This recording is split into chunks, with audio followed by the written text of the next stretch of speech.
ओम नमो भगवते वासुदेवाय। ओम नमो भगवते वासुदेवाय। ओम नमो भगवते वासुदेवाय। ओम नमो भगवते वासुदेवाय। ओम नमो भगवते वासुदेवाय। नारायणं नमस्कृत्य नारायणं नमस्कृत्य नरं चैव नरोत्तमं नरं चैव नरोत्तमं देवीं सरस्वतीं व्यासं देवीं सरस्वतीं व्यासं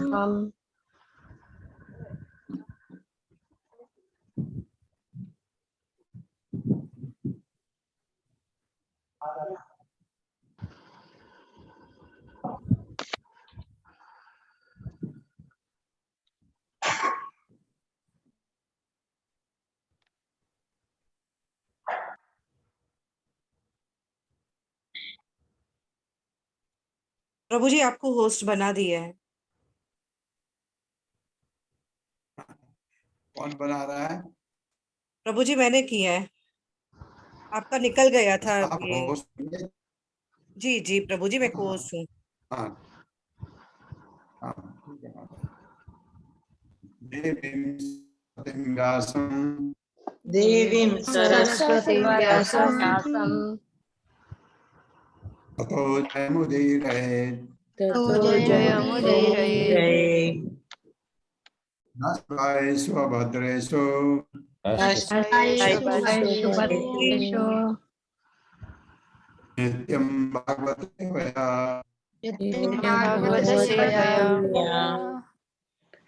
भगवती भगवती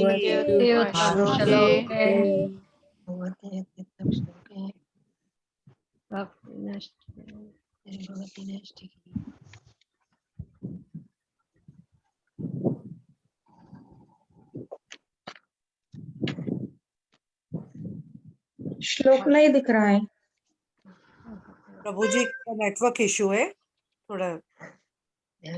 ओके मेरे को बता दीजिए माता जी। जी प्रभु जी।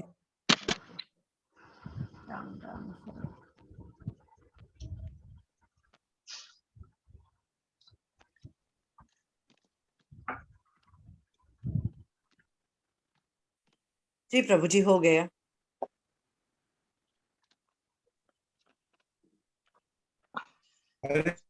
श्लोक नहीं दिख रहा है माता जी।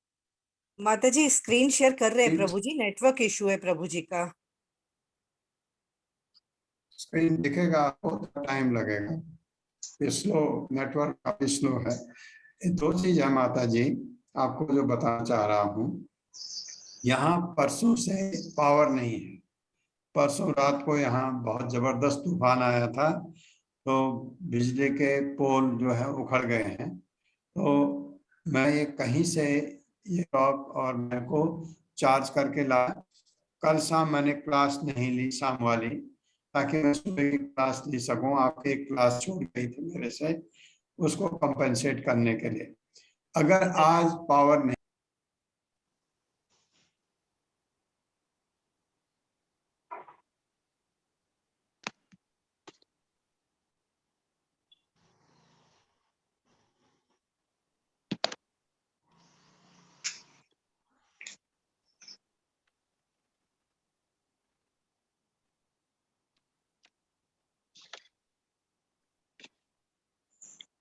ये हो सकता है, हो सकता है आप पावर आ भी सकती है।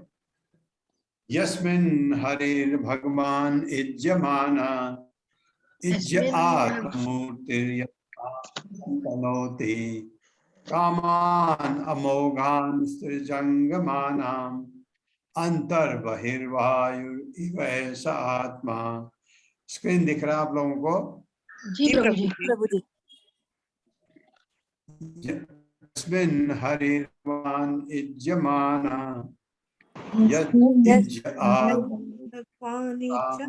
तनोति कामान अमोघान जंगमानाम अंतर्बहिर्वायुरिव आत्मा। मेरे साथ पढ़िए, यस्मिन् हरिर्भगवान इज्यमाना यस्मिन् हरिर्भगवान् आत्ममूर्तिर्यजतां समतनोति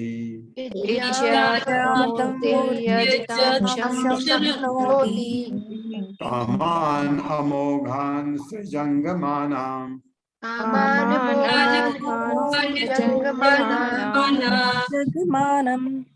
अंतर्बहिर्वायुरिव स आत्मा।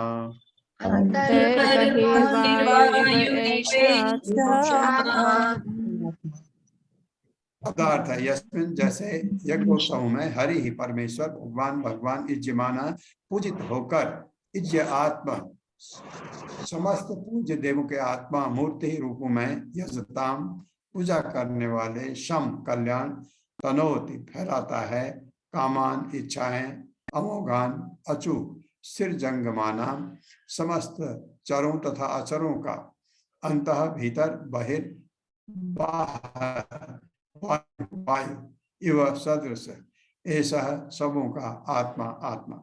समस्त यज्ञोत्सवों में यद्यपि कभी कभी कोई देवता की पूजा की जाती है, लेकिन पूर्ण पुरुषोत्तम भगवान को इसलिए पूजा जाता है क्योंकि वे प्रत्येक के अंतरात्मा हैं और वायु के समान भीतर तथा बाहर विद्यमान रहते हैं। इस तरह केवल वे ही हैं जो पूजा करने वाले का समग्र कल्याण करते हैं। मेरे साथ पढ़े, समस्त यज्ञोत्सवों में यद्यपि कभी कभी कोई देवता की पूजा की जाती है, लेकिन पूर्ण पुरुषोत्तम भगवान को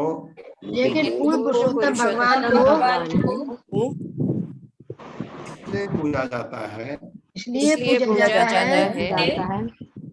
क्योंकि वे प्रत्येक के अंतरात्मा हैं और वायु के समान भीतर तथा बाहर विद्यमान रहते हैं।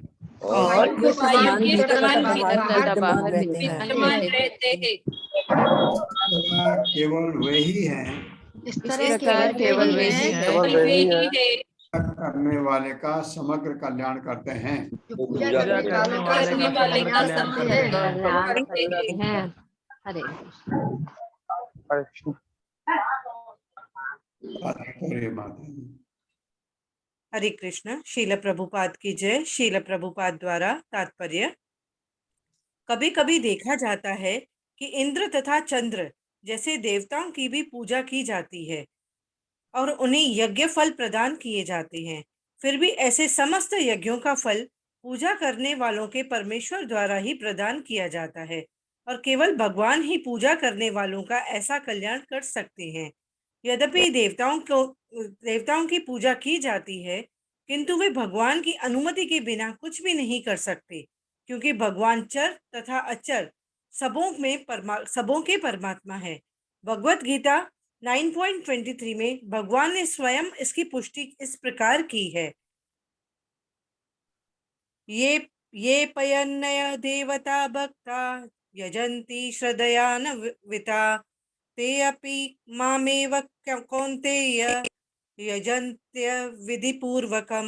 हे कुंती पुत्र, मनुष्य अन्य देवताओं को भी जो भी अर्पित करता है वह वास्तव में मेरे निमित्त ही होता है, किंतु यह यथार्थ को समझे बिना अर्पित किया जाता है। तथ्य यह है कि परमेश्वर अद्वितीय है, भगवान के अतिरिक्त कोई ईश्वर नहीं है। इस प्रकार भगवान इस भौतिक सृष्टि से सदैव परे रहते हैं, लेकिन ऐसे बहुत से लोग हैं जो सूर्य, चंद्र तथा इंद्र जैसे देवताओं की पूजा करते हैं, किंतु ये तो परमेश्वर के भौतिक प्रतिनिधि मात्र हैं। ये तो परमेश्वर का अप्रत्यक्ष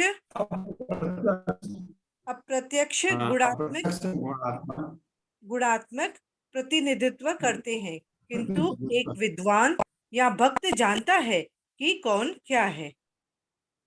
हरे कृष्ण प्रभु जी। हाँ, और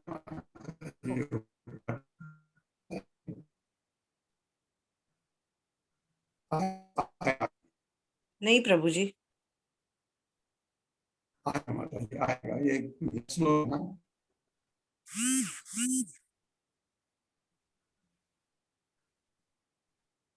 चलो मैं पढ़ता हूँ। अतः वह सीधे परमेश्वर की पूजा करता है और आत्मक भौतिक प्रतिनिधियों के कारण कौन जो नहीं है वे इन गुणात्मक भौतिक प्रतिनिधियों को पूछते हैं। कौन है भौतिक प्रतिनिधि? कौन है? देवता लोग। तो देवताओं को पूजने के बजाय भगवान को सीधे पूजा जाना चाहिए, ये भगवत गीता में कहा है। लेकिन उनकी पूजा अनियमित होने के कारण नियम के विपरीत है। ये कहा गया, भगवान ने कहा जो भी देवताओं की पूजा करते हैं मेरी निमित्त होती है, मैं प्राप्त करता हूं उसको। लेकिन ये पूजा अविधि पूर्वक है। अविधि पूर्वक जो अभी ये कहा था ना, ये भी अन्य देवता भक्त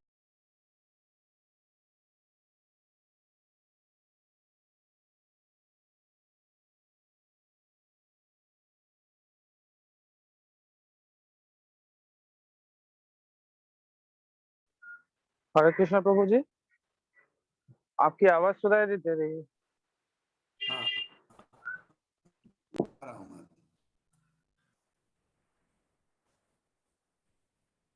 जैसे भगवान ने कहा है भगवत गीता में, ये 9वें अध्याय का 23वां श्लोक है। ये अपि अन्य देवता भक्ता यजन्ते श्रद्धयान्विता ये अपि मामेव कौन्तेय यजन्ति अविधि पूर्वक। ये मेरे को मिलता है, लेकिन ये पूजा अविधि पूर्वक होती है, अनियमित ढंग से होती है, भगवान ये कहते हैं। तो देवताओं की पूजा जब हम करते हैं तो उसको भगवान प्राप्त करते हैं। भगवान कहते हैं ये मुझे मिलता है, लेकिन ये अनियमित पूर्वक होती है।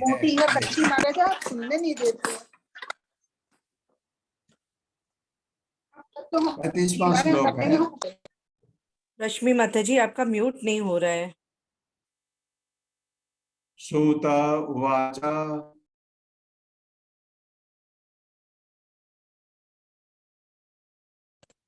सॉरी माता जी।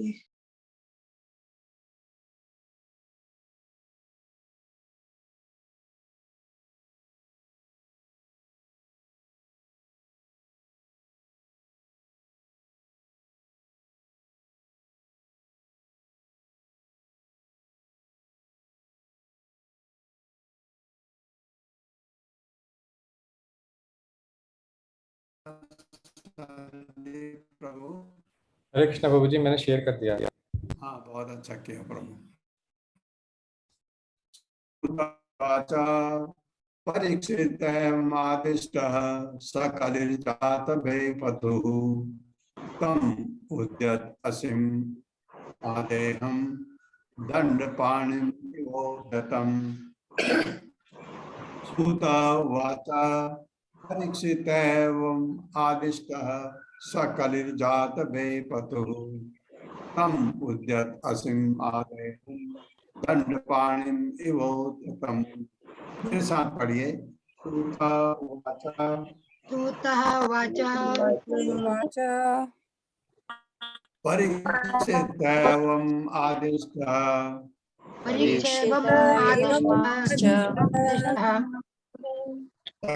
सकलिर्जात भयपतुः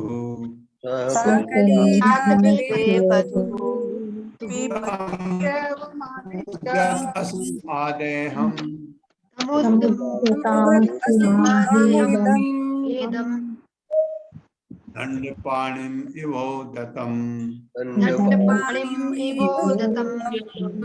शब्दार्थ। सूत उवाच, श्री सूत गोस्वामी ने कहा, परीक्षिता महाराज परीक्षित द्वारा एवं इस प्रकार आदिष्ट आदेश दिए जाने पर सह वह कल ही साक्षात कल ही जात हुआ बेपथु कंपन तम उसको उद्यत उठी हुई असीम तलवार आह कहा इदम यह दंडपाणि यमराज मृत्यु रूप को इव सदृश उद्यतम प्राय तैयार। श्री सूत गोस्वामी ने कहा, इस प्रकार महाराज परीक्षित द्वारा आदेश दिए जाने पर कली भय के मारे थरथराने लगा। राजा को अपने समक्ष यमराज के समान मारने के लिए उद्यत देखकर कली ने राजा से इस प्रकार कहा। मेरे साथ पढ़िए। गोस्वामी ने कहा, गोस्वामी ने कहा,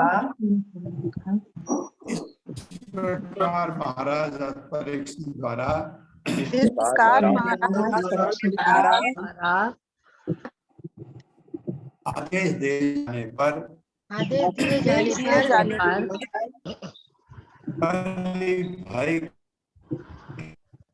कली भय के मारे थरथराने लगा।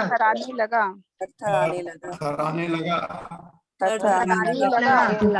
राजा को अपने समक्ष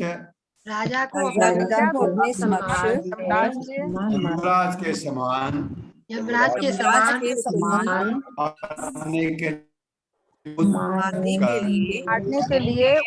मारने के लिए उद्यत देखकर कली ने राजा से इस प्रकार कहा।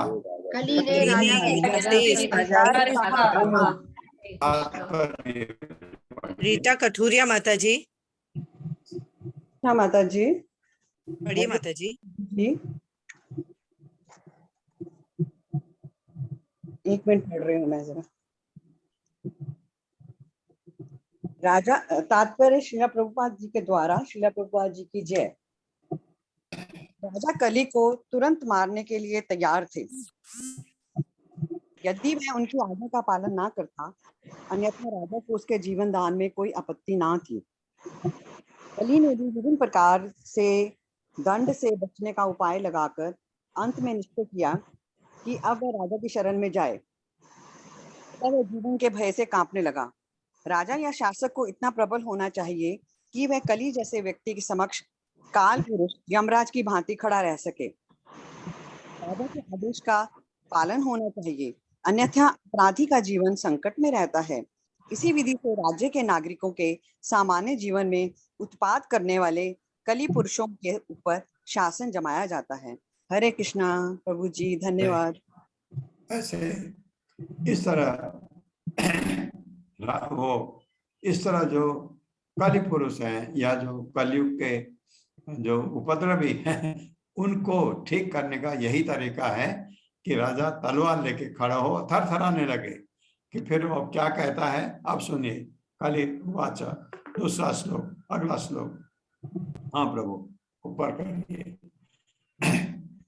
कलिर्वाचा यत्र क्व वात वत्सामि सार्वभौम तवाज्ञया लक्ष्ये तत्र तत्रापि त्वातेषु शरासनम। मेरे साथ पढ़िए। कलिरुवाचा कलियुग वाचा यत्र क्व वात वत्सामि यास्यामि सार्वभौम तवाज्ञया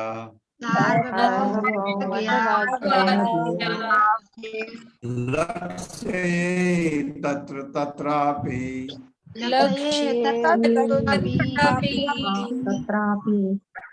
त्वामातेषु शरासनम्।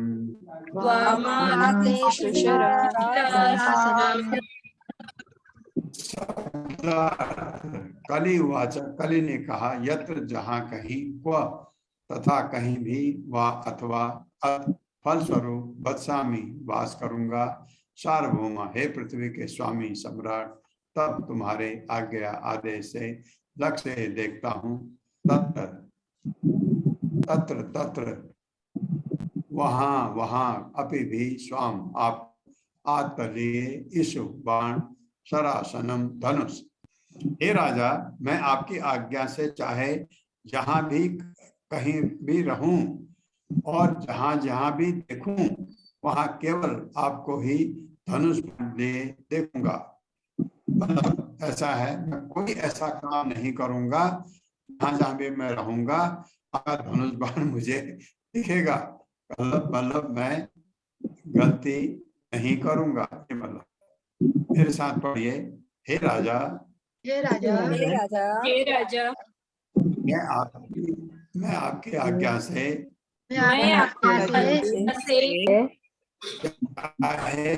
जहाँ कहीं भी रहूं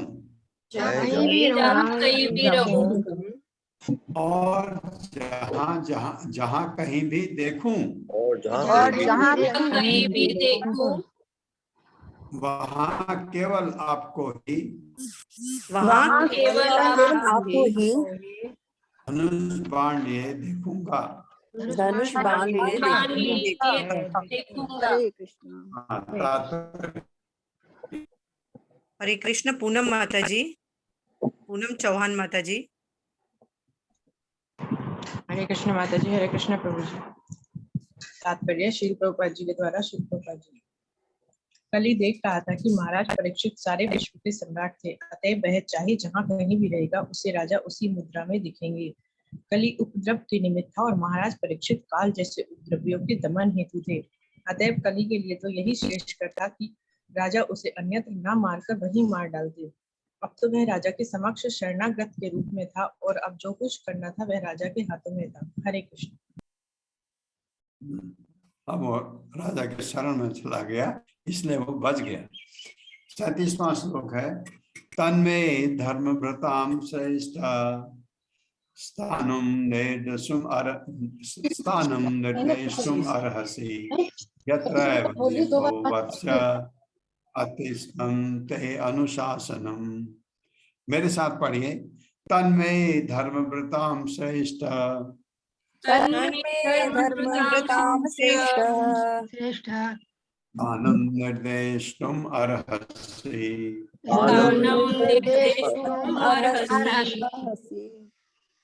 यत्रैव नियतो वत्स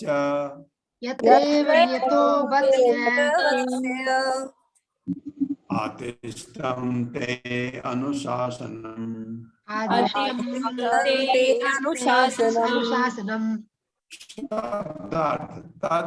अतः वे मेरा धर्म व्रताम धर्म के समस्त रक्षकों में से श्रेष्ठ हे प्रमुख स्थान निर्देशुम निश्चित करने के लिए अर्हसि आप समर्थ हैं, यत्र जहाँ एव निश्चय ही नियतः सदैव बचे रह सकूं आतिष्ठन स्थायी रूप से स्थित ते आपका अनुशासनम आपके शासन में। अतः हे धर्म रक्षकों में श्रेष्ठ, परीक्षित महाराज को कह रहा है कौन? कली, कृपा करके मेरे लिए कोई स्थान निश्चित कर दें जहां मैं आपके शासन के संरक्षण में स्थायी रूप से रह सकूं, क्योंकि महाराज परीक्षित के शरणागत हो और उन्होंने उसको मृत्यु तो बता दिया। अब वो कह रहा है मुझे कोई ऐसी जगह दे दो जहां मैं स्थायी रूप से रह सकूं, क्योंकि राजा ने कहा तुम मेरे राज्य में नहीं रह सकते, यहाँ से निकल जाओ। राजा का राज्य तो सब जगह है, कहाँ जाए हो? तो कह रहा है कहीं भी मेरे साथ दे दीजिए जहां मैं रहूं, मैं आपके तलवार को याद करूंगा, मैं कैसे ऐसे जगह पर नहीं रहूंगा जहां आपको पसंद ना हो। ये करके मेरे साथ पढ़िए। अतः हे धर्म रक्षकों में श्रेष्ठ,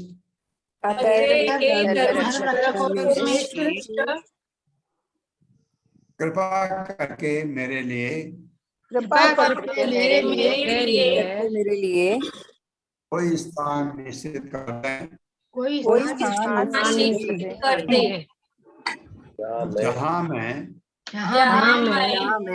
आपके शासन के संरक्षण में स्थायी रूप से रह सकूं।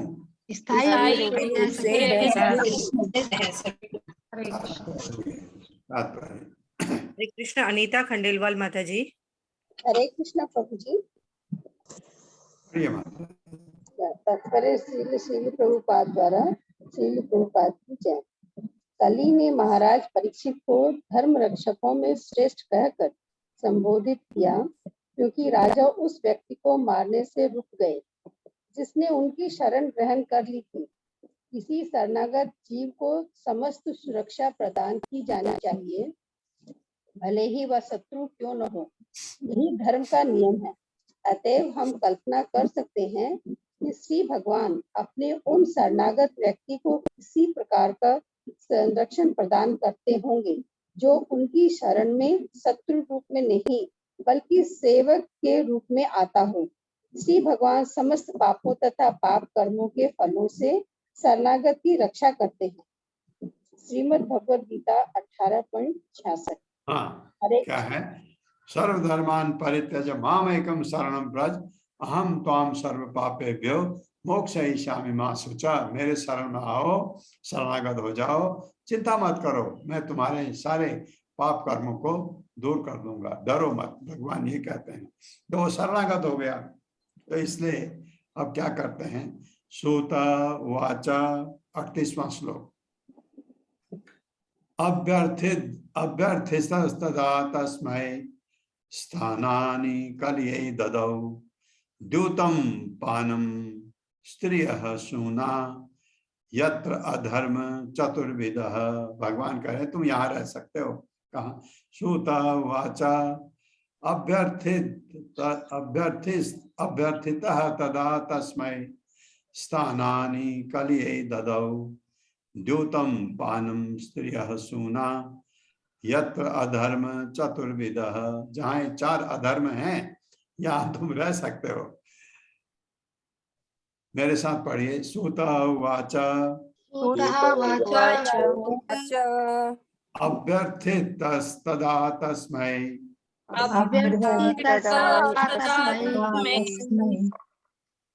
स्थानानि कलये ददौ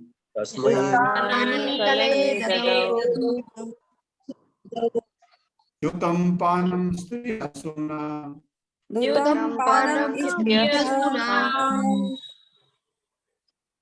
यत्र अधर्म चतुर्विधः।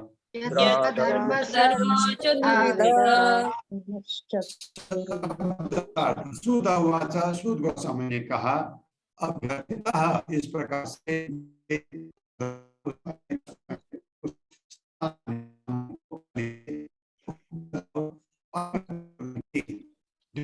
जुआ खेलना,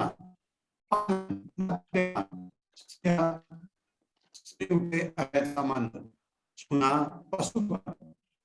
जहां भी अधर्म, पाप कर्म, चतुर्विधा, 4 प्रकार के, सूत गोस्वामी ने कहा कलयुग द्वारा इस प्रकार याचना किए जाने पर महाराज परीक्षित ने उसे ऐसे स्थानों में रहने की अनुमति दी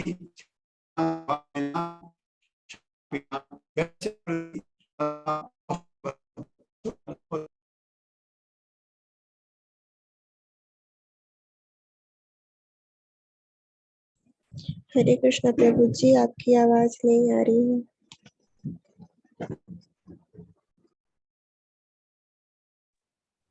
हरे कृष्णा प्रभु जी डिस्कनेक्ट हो गए, प्लीज थोड़ा वेट कीजिए।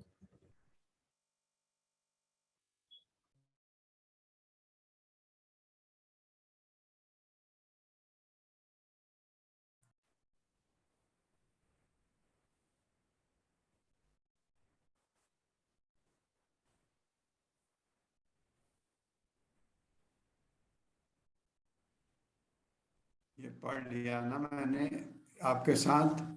नहीं प्रभु जी, हरे कृष्णा, श्लोक नहीं पढ़ा। श्लोक पढ़ा प्रभु जी, अनुवाद पढ़ना है। हाँ, ओके।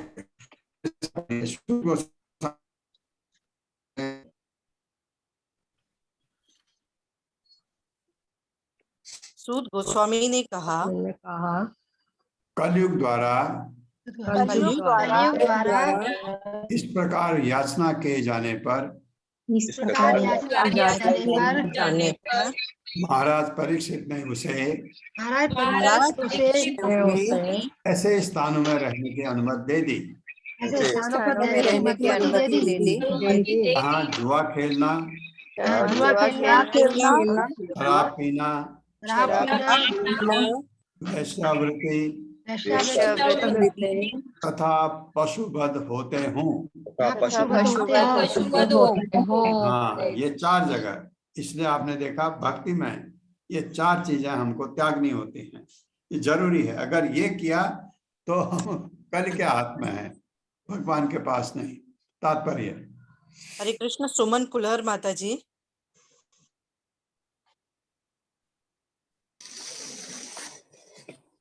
प्रभुपाद जी की जय। प्रभुपाद जी द्वारा तात्पर्य, अधर्म के मूल लक्षण तथा यथा अहंकार, वैश्यवृत्ति, मादक पदार्थ द्रव्य का सेवन तथा असत्य भाषण धर्म के 4 सिद्धांतों तपस्या, स्वच्छता, दया तथा सत्य के विपरीत हैं। कली को जिन 4 स्थानों में रहने हेतु राजा ने विशेष रूप से अनुमति दी थी वह धूर्त कीड़ा का स्थान, वैशाल्य, मदालय तथा पशुवध केंद्र। शील जीव को स्वामी निर्देश देते हैं कि शास्त्रों के सिद्धांत के विरुद्ध मद्यपान तथा स्तोत्रमणि यज्ञ, बिना विवाह की स्त्रियों की संगति तथा शास्त्रों के देश के विरुद्ध पशुवध ये अधार्मिक कृत्य हैं। वेदों में वृत्तांतों अर्थात जो भौतिक भोग में लगे हैं तथा निर्वतों अर्थात जो भव बंधन से मुक्त हैं, उनके लिए 2 भिन्न भिन्न प्रकार के आदेश हैं। पर्वतों के लिए वैदिक आदेश यह है कि वे धीरे धीरे अपने कर्मों को मोक्ष मार्ग की ओर नियमित करें। अतएव जो लोग निपट अज्ञानी हैं और सुरा सुंदरी तथा मांस के आदि हैं, उन्हें त्रोमाणी यज्ञ करके, सुरापान करने, विवाह करके स्त्री का सत्संग करने तथा यज्ञ द्वारा मांस ग्रहण करने की कभी कभी अनुमति दी जाती है। वैदिक सिद्धि की ऐसी सुस्तुतियां एक वर्ग विशेष के लिए हैं, स्वसाधना सर्वसाधारण के लिए नहीं। लेकिन क्योंकि ये विशिष्ट व्यक्तियों के लिए वैदिक आदेश हैं, अतः पर्वतों द्वारा किए जाने वाले ऐसे कार्य अधर्म नहीं माने जाते। किसी का एक का भोजन दूसरे के लिए विष बन जाता है। इसी प्रकार जो तमोगुणियों के लिए सतुत है, सतोगुणियों के लिए विष बन जाता है। अतएव ये शील जीव को स्वामी प्रभु पुष्टि करते हैं कि किसी वर्ग विशेष के लोगों के लिए शास्त्रों की स्तुतियों को कभी भी अधर्म नहीं मानना चाहिए, लेकिन वस्तुतः ऐसे कार्य अधर्म है और उन्हें कभी प्रोत्साहन नहीं देना चाहिए। शास्त्रों की स्तुतियां ऐसे ही अधर्म के को बढ़ावा देने हेतु नहीं है, अपितु कर्मशः अधर्म का धर्म के पथ की ओर अग्रसर करने के निमित्त है। महाराज जी, हरे कृष्णा माता जी। और को देते हैं चांस। धन्यवाद माता जी। हरे कृष्णा जी। सरिता माता जी।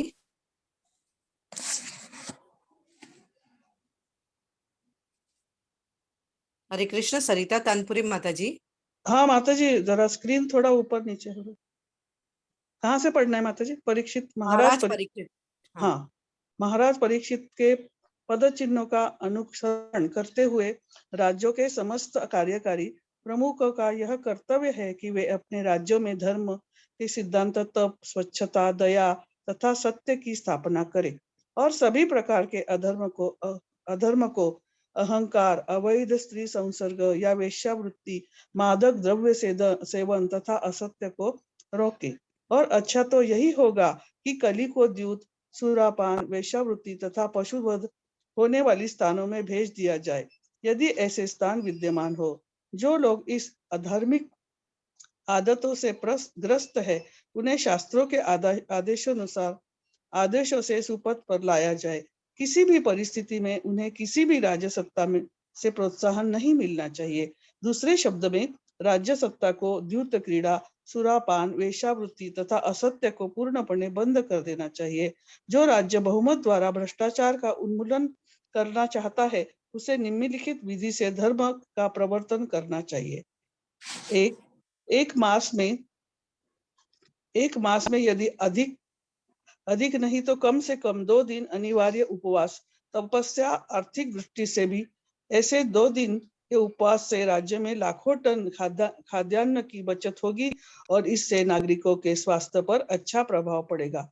2. तरुण बालकों तथा बालिकाओं के आयु कब जब क्रमशः 24 वर्ष तथा 16 वर्ष की हो जाए, उनका अनिवार्यतः विवाह होना चाहिए। यदि लड़कों तथा लड़कियों का वैध विवाह हो चुका तो स्कूलों तथा कॉलेजों में यह शिक्षा देने में कोई हानि नहीं होगी। यदि लड़कों तथा लड़कियों में घनिष्ठता हो भी जाए तो अवैध संबंध होने के पूर्व उनका समुचित रीति से विवाह कर दिया जाए। तलाक एक्ट के वेश्यावृत्ति को प्रोत्साहन मिलता है, अतएव इसको मिटा दिया जाए।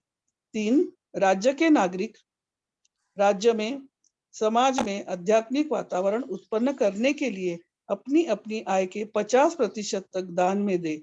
वे भागवत सिद्धांतों का उपदेश कर्म योग द्वारा अर्थात भगवान को प्रसन्न करने के लिए ही प्रत्येक काम करके प्रामाणिक पुरुषों या मुक्तात्माओं के में से श्रीमद् भागवत का नियमित श्रवण करे। घर पर, पूजा स्थलों पर सामूहिक रूप से भगवान की महिमा का कीर्तन करे।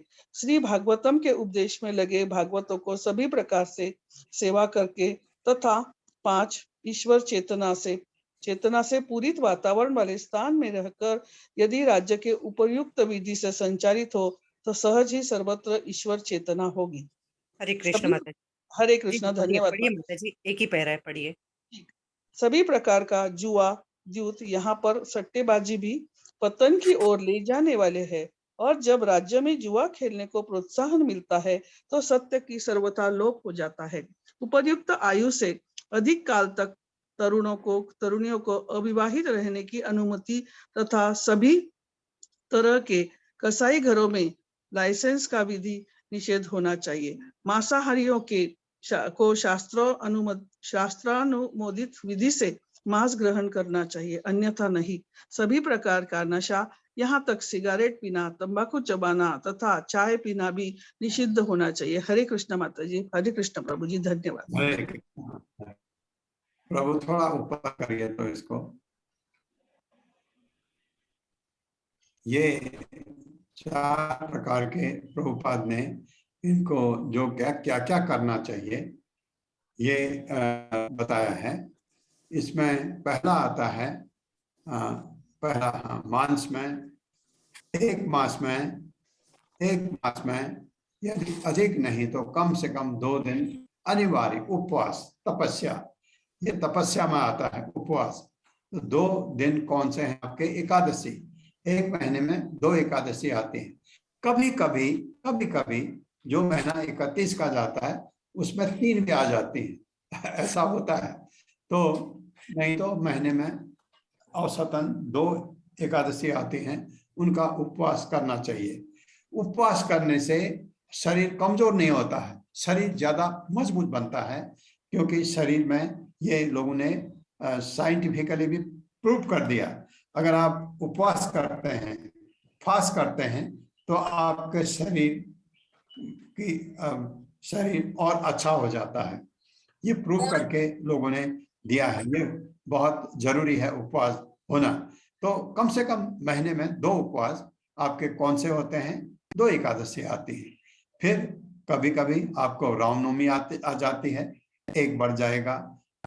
कृष्ण जन्माष्टमी आती है, 2 बढ़ जाएगा। और ये गौर पूर्णिमा आती है, चैतन्य महाप्रभु का प्रकट दिवस, तो और बढ़ जाता है। इसलिए महीने में कम से कम 2 व्रत अवश्य करने चाहिए एकादशी के। और इसके साथ जैसे आपको कृष्ण जन्माष्टमी आता है, आपको रामनवमी आता है, और ये जो चैतन्य महाप्रभु का प्रकट दिवस है, गौर पूर्णिमा कहते हैं, इनमें पूर्ण उपवास रखना चाहिए। इसके बाद जब आप कृष्ण भावनामृत में आ जाते हैं तो आपको फिर ये क्या है, जितने हमारे आचार्य हैं, प्रभुपाद का जिस दिन अपीयरेंस डे है और उनके गुरु का अपीयरेंस डे है, ये दिन जब आते हैं तो उस दिन आधे दिन का व्रत रखते हैं। और जिस दिन, हाँ एक दिन और है, ये नृसिम्हा चतुर्थी, जिस दिन भगवान नृसिंहदेव आए थे। किस समय आए थे? न शाम थी, न रात थी, न दिन था, बीच का समय, जिसमें क्या कहते हैं आप, गोधूरी क्या जग बोलते हैं, करीब 5 साढ़े 5 बजे। उस दिन भी वहां तक व्रत होना चाहिए। तो आपके ये व्रत होते हैं। पहले आप इनको छोड़िए, क्योंकि अभी आप कृष्ण भावनामृत में आ जाएंगे तो आपको पता लगेगा। कम से कम 2 व्रत महीने में अवश्य करिए। ये आपके लाभ के लिए है।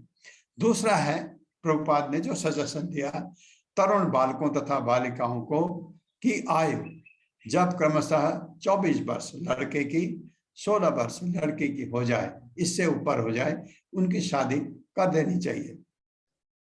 एक्चुअली होता क्या है, ये इसका जो दुष्प्रभाव है कॉलेज में पड़ता है। कॉलेज में लड़के लड़की एक दूसरे से आकर्षण स्वाभाविक है, क्योंकि लड़का लड़की के तरफ, लड़की लड़के की तरफ आकर्षित हो सकती हैं, इसमें कोई गलत नहीं है। लेकिन उसमें आकर्षित होके अगर वो दोनों एक दूसरे को पहचाने और उनकी शादी हो जाए तब तो अच्छा है। अगर उनकी शादी नहीं होती है तो ये वैश्यावृत्ति में आता है। ये सुनने में बहुत आपको गलत लगेगा, लेकिन धर्म के हिसाब से ये गलत है। ये धर्म के हिसाब से गलत है। उसके बाद भी क्या होता है, उनको छूट होती है। माँ बाप तो देखते नहीं उनको, वो कहाँ कहाँ मिलते हैं, क्या क्या करते हैं, ये पता नहीं होता है। कभी कभी वो बहुत आगे तक बढ़ जाते हैं और बाद में शादी नहीं हो पाती है। तो ये तो बहुत गलत हुआ। ये चीज जो है वैश्यावृत्ति में आ जाती है। ये शब्द कहने में बहुत गलत लगता है, लेकिन धर्म के हिसाब से ऐसा होता है। इसलिए आकर्षण होना गलत नहीं है, लेकिन शादी होनी चाहिए, फिर जरूरी है, ये जरूरी है। बहुत आपने देखा नहीं होती, न तो घर वाले मानते हैं, न लड़के के घर वाले मानते हैं, कुछ बहुत जो भी कारण रहते हों बाद में भी। तो इसलिए इस चीज का ध्यान माँ बाप को रखना चाहिए। और तीसरा उन्होंने कहा कि राज्य के नागरिक राज्य में या समाज में आध्यात्मिक वातावरण उत्पन्न करने के लिए अपनी अपनी आय का 50% तक दान दें। 50% प्रभुपाद ने कहा है, कुछों के लिए संभव है, कुछों के लिए संभव नहीं है। अगर आपकी पगार कम है तो 50% आप नहीं दे सकते। कब? जब आप ग्रस्त हैं। अगर आप ग्रस्त नहीं हैं, ब्रह्मचारी हैं, अवश्य दे सकते हैं। ब्रह्मचारी अपने आय का 50% दे सकता है, ग्रस्त नहीं दे सकता, क्योंकि ग्रस्त को अगर घर नहीं है, घर का किराया देना है, घर का पालन पोषण करना है, पत्नी का, बच्चों का, उनके स्कूल का, फीस का। हाँ, ये 50% कहाँ लगाना चाहिए? जैसे 10,000, 20,000 जो भी पगार हो, उसमें से सब खर्च करके अगर 2,000 बचते हैं तो 1,000 दान देना चाहिए। 2,000 बचे तो 1,000 अपने इमरजेंसी फंड के लिए अवश्य रखना चाहिए, क्योंकि ग्रस्त में पैसे की जरूरत पड़ती है, कभी भी आ पड़ती है, कोई आपदा आ जाती है, पैसा चाहिए। इसलिए अपने इमरजेंसी में रखने के बाद जो बचता है उसको दान देना चाहिए। ये अब क्या है, भागवत के सिद्धांतों का उपदेश। कर्मयोग द्वारा अर्थात भगवान को प्रसन्न करने के लिए ही प्रत्येक काम करें। काम करते समय भगवान से लिंक कर ले अपने को। कोई भी काम कर रहे हैं तो ये कर रहा हूं मैं, तो इसमें आप मुझे सद्बुद्धि दें कि इस काम को मैं अच्छी तरह कर सकूं, उत्साह के साथ। जहां भी आप काम कर रहे हैं, अपना काम कर रहे हैं, किसी जहां नौकरी है उसका काम कर रहे हैं, कोई मालिक है उसका काम कर रहे हैं, वो बिल्कुल अच्छी तरह। दूसरा है प्रमाणित पुरुषों तथा मुक्त आत्माओं से श्रीमद् भागवत का नियमित श्रवण करके। अब ये किसके बताया? प्रमाणिक मुक्त आत्माओं के। किससे सुन रहे हैं? प्रभुपाद से। अब गलती से भी मत सोचिए मैं सुना रहा हूं आपको, नहीं, मैं एक शब्द इधर उधर नहीं बोलता हूं। जो इसमें लिखा है प्रभुपाद ने, ये प्रभुपाद बोल रहे हैं। अभी ये इतने लोग पढ़े इसको, उनके जीव से प्रभुपाद बोल रहे हैं, हम ये मानते हैं। इसमें या जब आप पढ़ रहे हों, ऐसा प्रभुपाद की जो फोटो है, उनकी जो मूर्ति है, उसको सामने अपने जब पढ़ते समय ऐसा समझे कि वो बोल रहे हैं, क्योंकि ये प्रभुपाद का लिखा है। तो ये प्रमाणिक गुरु हैं प्रभुपाद, प्रमाणिक आचार्य हैं, मुक्त आत्मा है, गोलोक वृंदावन में है प्रभुपाद। तो क्यों क्यों क्यों कह रहा हूं मैं गोलोक वृंदावन में? क्योंकि उनके गुरु राधा रानी के परम भक्त थे। अगर गुरु आपका गोलोक वृंदावन का है तो आप अगर बहुत तपस्या करें, भक्ति करें, तो गुरु आपके मदद, आप अपनी गुरु के मदद से आप गोलोक वृंदावन जा सकते हैं। तो इसलिए मैं कह रहा हूं, तो आप अगर प्रभुपाद के बातों को मान के भक्ति करें तो आप गोलोक वृंदावन जा सकते हैं, जहां भगवान कृष्ण है। और जहां आपको ये पता ही नहीं रहता कि भगवान कृष्ण भगवान हैं, उनके साथ आप सब किस्म के खेल करते हैं और गाते हैं, नाचते हैं, लेकिन पता नहीं ये भगवान है, लेकिन आप आकर्षित रहते हैं उनके तरफ। तीसरा, घर पर या पूजा स्थलों पर सामूहिक रूप से भगवान की महिमा का कीर्तन करके, घर में भी कर सकते हैं, मंदिर में जाते हैं, तो सबके साथ श्रीमद् भागवत के उपदेश में लगे भागवतों से सभी प्रकार की सेवा करके, श्रीमद् भागवत में लगे भागवतों, भागवत का मतलब होता है जो भगवान का महान भक्त होता है, उसको भी भागवत कहते हैं। तो उसकी सेवा करना भगवान की सेवा करने से भी ज्यादा माना जाता है। भगवान, अगर आप उनके भक्त की सेवा कर रहे हैं, भगवान आपसे ज्यादा खुश होते हैं। एक तो है भगवान की सेवा करना और दूसरा है उनके भक्त की सेवा करना। आप भगवान के भक्त की सेवा करते हैं, भगवान आपसे बहुत प्रसन्न होते हैं।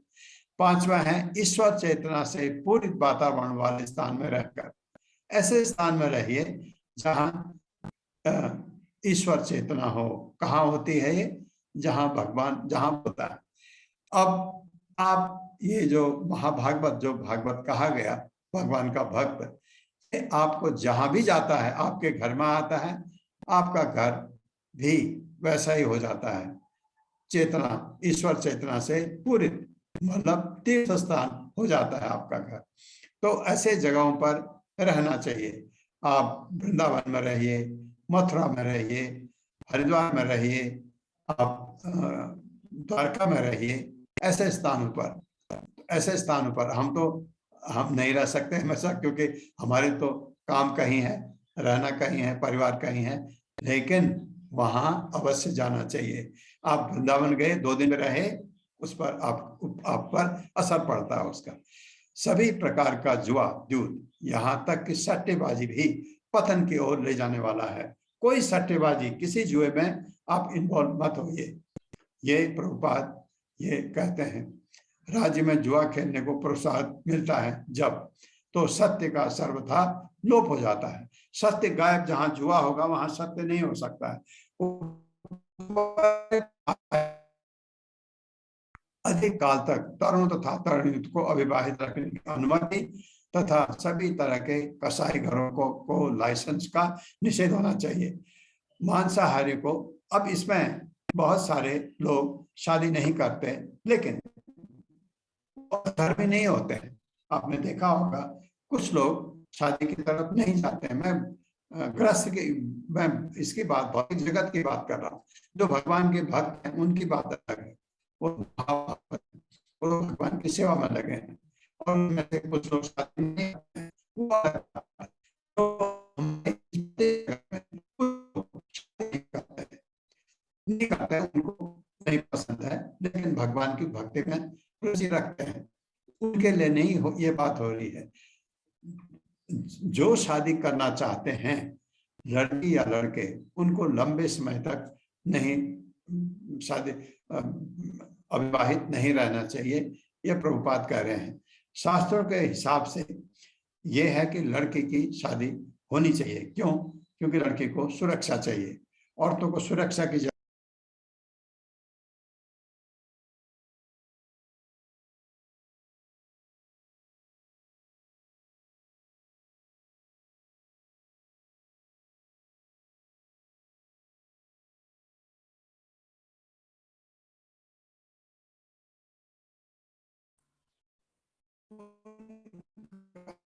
लड़कियों का जो शरीर है, उनकी शारीरिक शक्ति पुरुष से कम होती है, इसलिए उनको प्रोटेक्शन की जरूरत होती है।